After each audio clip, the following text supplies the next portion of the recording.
আসসালামু আলাইকুম প্রিয় শিক্ষার্থীবৃন্দু। কেমন আছেন সবাই? আশা করি আল্লাহর রহমতে সবাই ভালো আছেন। দাখিল নির্বাচনী পরীক্ষা ২০২৫ ইংরেজি সেকেন্ড পেপার রাইটিং পার্টে যে অ্যান্সারগুলো আছে, সেই অ্যান্সারগুলো আপনাদেরকে দিয়ে দিলাম। অনেকে চেয়েছেন তাই এখানে বের করে দিয়ে দিলাম। আমি বলব একটা কথা, আমারগুলো পড়তে হবে এমন কোনো ধরা-বাঁধা নেই। আমি আপনাদেরকে একটা অয় শিখিয়ে দিই। আপনি যেহেতু ক্লাস 10 এ পড়েন, আপনি অবশ্যই আপনার এই রচনা বলেন, অ্যাপ্লিকেশন বলেন আর যাই কিছু বলেন, সবকিছু শিখবেন হচ্ছে 6-7 এর গাইড থেকে। 6-7 বা 8 এর গাইড থেকে শিখবেন। চেষ্টা করবেন 6-7 এর গাইড থেকে শেষ করার। ওইগুলা অনেক সহজ।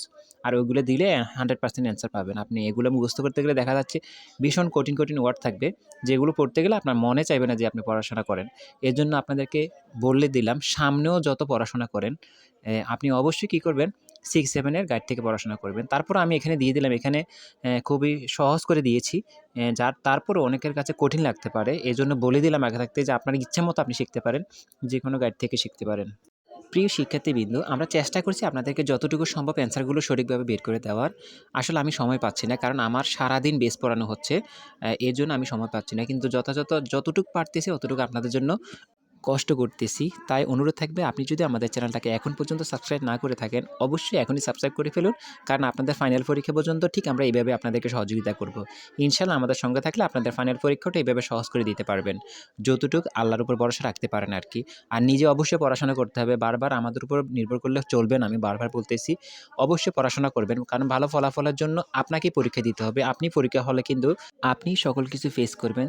অবশ্যই আপনি পড়াশোনা করতে হবে। পড়াশোনা করেন। আমরা যতটুকু সামর্থ্য আছে আমি অবশ্যই চেষ্টা করব আপনাদের পরীক্ষা যাতে সহজ করার। তো অবশ্যই এগুলো পড়ে নেবেন যাদের যা প্রয়োজন আছে। আমি ২ টা রচনা দিয়ে দিছি। আপনি চাইলে একটাই পড়তে পারেন। এখানে ওন্ডার অফ মডার্ন সায়েন্স আছে, আবার নিউজ পেপারটাও দিয়ে দিলাম। আমি বলব যে আপনি ওন্ডার অফ মডার্ন সায়েন্স যেটা আছে এটা শিখে ফেলেন। যার কাছে নিউজ পেপার সহজ লাগবে অবশ্যই নিউজ পেপারটা শিখে নেবেন। যাই হোক, কথা বেশি বাড়াচ্ছি। এত কথা বলার কোনো প্রয়োজন নেই। কারণ আপনাদের পড়া দরকার, আপনাদের পরীক্ষা। অবশ্যই মোবাইল রেখে দিবেন। মোবাইল রেখে পড়াশোনা করেন। মোবাইল আপনাদেরকে ধ্বংস করে দিবে। মোবাইল কোনো সময় মোবাইল সাথে রাখলে কিন্তু পড়াশোনা হবে না। অবশ্যই মোবাইল ফোনটা আলাদা করে রাখুন। পড়াশোনায় মন দেন। ইনশাআল্লাহ পরীক্ষা অনেক ভালো হবে। আমাদের পরীক্ষা সবকিছু কমন পড়বে।